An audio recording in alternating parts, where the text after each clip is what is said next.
We are currently doing the topic Indian economy on the eve of independence.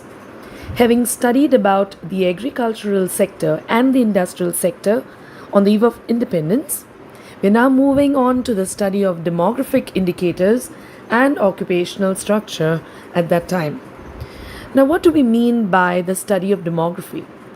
When we say we study demography, we mean that we are studying the statistical details about the population. There are some demographic indicators that tell us about the population of a country. They are death and birth rates, life expectancy, infant mortality rate, maternal mortality rate, literacy rates, and standard of living. These are the indicators that give us a sense of the health of the population, the various details that we need to know about the people living in the country. Now, in India at that time, it was seen that the average lifespan of an adult was about 32 years. The birth rate per 1,000 births was 48, which was very low at that time. The death rate was 40 per 1,000. The infant mortality rates were 218 per 1,000 live births. The standard of living reflected that 90% spend their income on mere necessary goods or necessities. The literacy rate was 17% and 83% of the population was illiterate. The demographic conditions were as follows. The overall literacy level was less than 16%. Female literacy was 7%. Overall mortality rate was very high, given that the medical facilities or health infrastructure was not adequate at that time. So also the infant mortality rate was 218 per 1,000, while the present rate is 44 per 1,000. The life expectancy was very low at 32 years. At present, the rate is 68 years. Extensive poverty was present. Public health facilities were either unavailable to large chunks of population or were highly inadequate when available.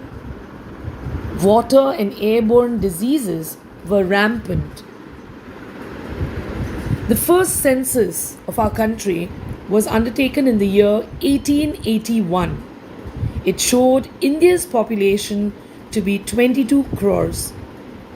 By 1921, the population was 25 crores.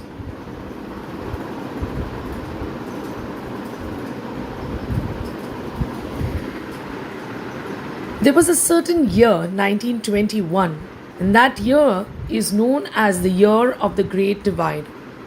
According to the theory of demographic transition that you will even study in sociology, there are 3 stages of population growth of a country. In the first stage, the birth rates are high. The death rates are also high. In the second stage, the birth rates remain high, but the death rates are low. In the third stage, the birth rates are low as well as the death rates are also low. Now, prior or before 1921, India was in the first stage of demographic transition.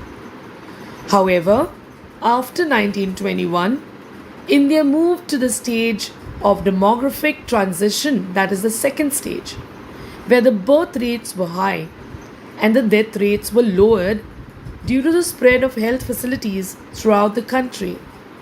And therefore, 1921 is known as the year of the Great Divide. Now moving on to the occupational structure on the eve of independence. Occupational structure means the distribution of workforce among different sectors of an economy. We know we have the agricultural sector, the industrial sector, and the services sector or the tertiary sector. And how the workforce is distributed among these three sectors is what we are looking at. There was a predominance of the workforce in the agricultural sector. The agricultural sector accounted for the largest share of workforce, which was about 72%. That means that 72% of the workforce was working in the agricultural sector. The manufacturing sector accounted for 10% of the population, and the services sector accounted for 18% of the workforce. There were growing regional variations. There was growing regional variations in the state of Tamil Nadu, Andhra Pradesh, Kerala, Karnataka, Maharashtra, and West Bengal. The dependence of the workforce on the agricultural sector declined in these states that I've just mentioned. On the other hand, there was an increase in the share of workforce in the agricultural sector in the states of Orissa, Rajasthan, and Punjab. The most crucial economic challenges at the time of independence were little industrialization and decline of handicrafts, low agricultural output and high imports of grains, low figure of national income and per capita income, which showed or reflected extreme poverty in the country at that time, very sluggish or slow economic progress, unemployment and underemployment, very high infant mortality rate, low life expectancy, and low standard of living. So, therefore, in the three teaching modules, we have covered agricultural and industrial sector on the eve of independence, as well as we studied demographic indicators and occupational structure. Thank you for giving me a listening ear.